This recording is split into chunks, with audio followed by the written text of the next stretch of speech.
গণহত্যাকারী fascist Hasina দেশ ছেড়ে পালানোর পর দেশে গণতান্ত্রিকামী মানুষের সামনে বাংলাদেশকে পুনর্গঠনের এক অপার সম্ভাবনার দ্বার উন্মুক্ত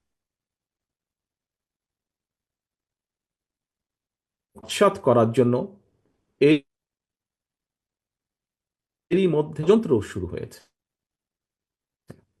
সুকৌশলে সুকৌশলে রক্ত পিচ্ছিল রাজপথে গড়ে ওঠা জাতীয় ঐক্য এবং জাতীয় নির্বাচনের পরিবেশ বিনষ্টের অপচেষ্টা চলছে। জাতীয় ঐক্য এবং জাতীয় নির্বাচনের পরিবেশ বিনষ্টের চক্রান্তের বিরুদ্ধে আমি আজ দেশের কৃষক শ্রমিক জনতা, আলেম ওলেমা, পীর মাশায়েখ তথা সকল শ্রেণী পেশার মানুষকে, আপনারা আজ এখানে যারা উপস্থিত হয়েছেন, আপনাদের প্রত্যেকের মাধ্যমে তাদেরকে সতর্ক থাকার আহ্বান এবং অনুরোধ জানাই। যারা বাংলাদেশকে তাবেদার রাষ্ট্র বানিয়ে রাখতে চেয়েছিল, তাদের ষড়যন্ত্র কিন্তু এখনো থেমে নেই। সংস্কার কিংবা স্থানীয় নির্বাচন এসব ইস্যু নিয়ে জনগণের সামনে এক ধরনের ধূম্র জাল সৃষ্টি করা হচ্ছে। রাষ্ট্র এবং রাজনীতিতে সংস্কার একটি ধারাবাহিক প্রক্রিয়া। বিএনপির কাছে সংস্কারের ধারণা নতুন কিছু নয়। সরকারে কিংবা বিরোধী দলে বিএনপি যখন যে অবস্থানেই দায়িত্ব পালন করেছে, জনগণের আকাঙ্ক্ষাকে ধারণ করে সময়ের পরিপ্রেক্ষিতে সব সময় রাষ্ট্র, সরকার ও রাজনীতিতে প্রয়োজনীয় সংস্কার করেছে বিএনপি এবং করার চেষ্টা অব্যাহত রেখেছে। 1975 সালের 7ই নভেম্বরের পরে দেশে বহুদলীয় গণতন্ত্র প্রতিষ্ঠা, সংবিধানে পঞ্চম সংশোধনের মাধ্যমে মুক্তিযুদ্ধের আকাঙ্ক্ষার প্রতিফলন, 1991 সালে দেশে সংসদীয় সরকার প্রতিষ্ঠা, এই সবই ছিল রাষ্ট্র রাজনীতির ময়দানে যুগান্তকারী সংস্কার। এছাড়াও বিভিন্ন মেয়াদে রাষ্ট্র পরিচালনার দায়িত্বে থাকাকালে বিএনপি সরকার স্কুল কলেজে বিনা বেতনে মেয়েদের শিক্ষার সুযোগ সৃষ্টি, রাষ্ট্র ও সমাজে মুক্তিযোদ্ধাদের যথাযথ মূল্যায়ন নিশ্চিত করতে মুক্তিযুদ্ধ মন্ত্রণালয় প্রতিষ্ঠা, বিশ্বের তথ্য প্রযুক্তির সঙ্গে তাল মিলিয়ে বাংলাদেশকে প্রস্তুত রাখতে বিজ্ঞান এবং তথ্য প্রযুক্তি বিষয়ক মন্ত্রণালয় প্রতিষ্ঠা, প্রবাসী বাংলাদেশিদের কল্যাণ নিশ্চিত করতে প্রবাসী কল্যাণ ও বৈদেশিক কর্মসংস্থান মন্ত্রণালয় প্রতিষ্ঠা, সবগুলোই ছিল রাষ্ট্র ও সরকারে কয়েকটি গুরুত্বপূর্ণ সংস্কার। প্রিয় সহকর্মীবৃন্দ, এই ধরনের আরো বহু সংস্কারের উদাহরণ আমরা উপস্থাপন করতে পারব। তবে ষড়যন্ত্রের পথ ধরে পলাতক গণহত্যাকারী স্বৈরাচার রাষ্ট্র ক্ষমতা দখলের পর সংস্কারের সকল পথ বন্ধ করে দেয়। বাংলাদেশকে চিরতরে তাবেদার রাষ্ট্রে পরিণত করে রাখতে গত 1.5 দশকে দেশের শিক্ষা ব্যবস্থাকে প্রায় ধ্বংস করে দিয়েছিল, দেশের প্রতিরক্ষা ব্যবস্থাকেও নাজুক করে তুলেছিল। টাকা পাচার আর লুটপাট চালিয়ে দেশের অর্থনীতিকে ভঙ্গুর করে দিয়েছিল। অকার্যকর করে দেওয়া হয়েছিল দেশের সকল সাংবিধানিক এবং বিধিবদ্ধ প্রতিষ্ঠান। জনগণের ভোটের অধিকারকে হরণ করে জনগণকে রাজনৈতিকভাবে ক্ষমতাহীন করে দিয়ে দেশের স্বাধীনতা সার্বভৌমত্বকে বিপন্ন করে তুলেছিল।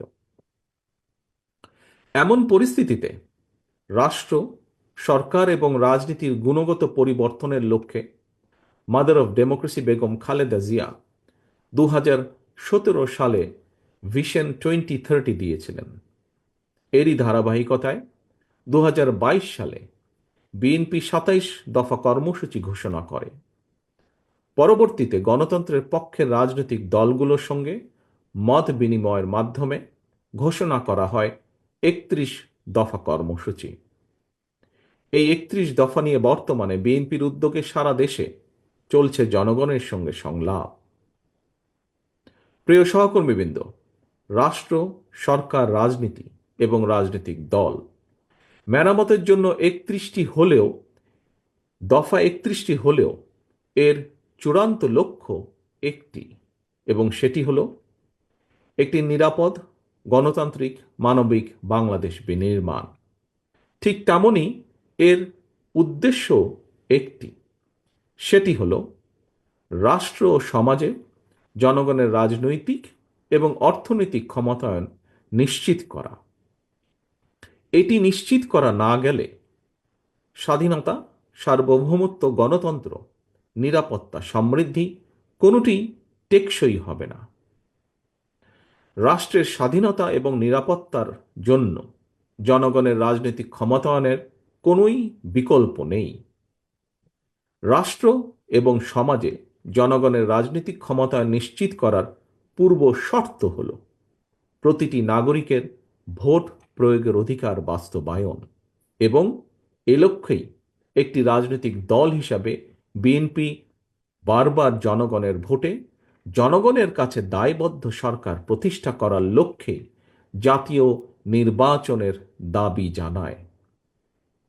একজন রাজনৈতিক কর্মী হিসাবে আমি বিশ্বাস করি আজ এবং আগামী দিনের রাজনীতিতে বিএনপির এই 31 দফা হচ্ছে একটি বৈষম্যহীন গণতান্ত্রিক মানবিক বাংলাদেশ প্রতিষ্ঠার সনদ।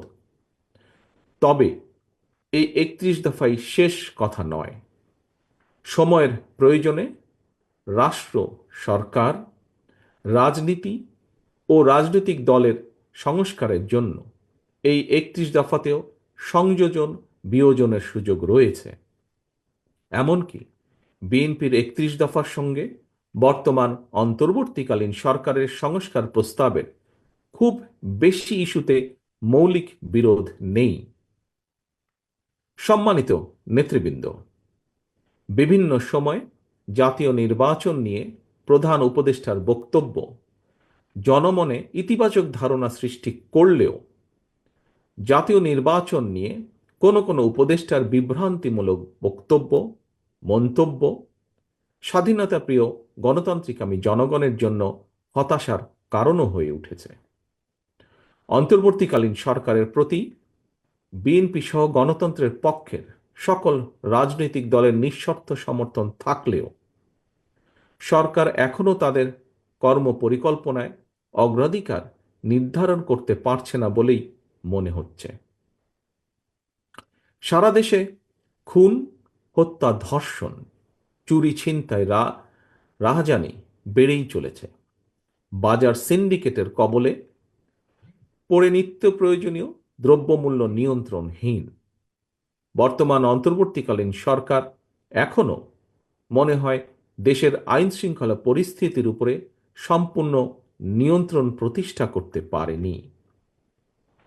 সরকার যেখানে বাজার পরিস্থিতি কিংবা আইন শৃঙ্খলা পরিস্থিতির নিয়ন্ত্রণে কাঙ্ক্ষিত সাফল্য অর্জন করতে পারছে না, সেখানে জাতীয় নির্বাচনের আগে স্থানীয় নির্বাচন অনুষ্ঠানের নামে কেন দেশের পরিস্থিতি আরও ঘোলাটে করতে চাইছে, এটি জনগণের কাছে বোধগম্য নয়। গণতন্ত্রকামী জনগণ মনে করেন স্থানীয় নির্বাচন অনুষ্ঠিত হলে সেটি হবে সারা দেশে পলাতক স্বৈরাচারের দোসরদের পুনর্বাসনের একটি প্রক্রিয়া, যা সরাসরি গণ অভ্যুত্থান আকাঙ্ক্ষা বিরোধী। গণহত্যাকারী, টাকা পাচারকারী, দুর্নীতিবাজ মাফিয়া চক্রকে পুনর্বাসন প্রক্রিয়ার এই ফাঁদে বিএনপি পা দেবে না, বিএনপি পা দিতে পারে না।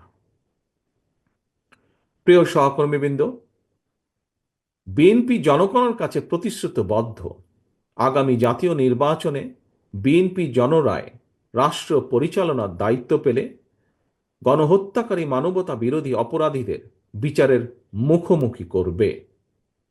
অন্তর্বর্তীকালীন সরকারের প্রতি আহ্বান, সারা দেশে গণহত্যাকারীদের দোসর মাফিয়া চক্রকে পুনর্বাসনের স্থানীয় নির্বাচন অনুষ্ঠানের পরিকল্পনা থেকে সরে আসুন।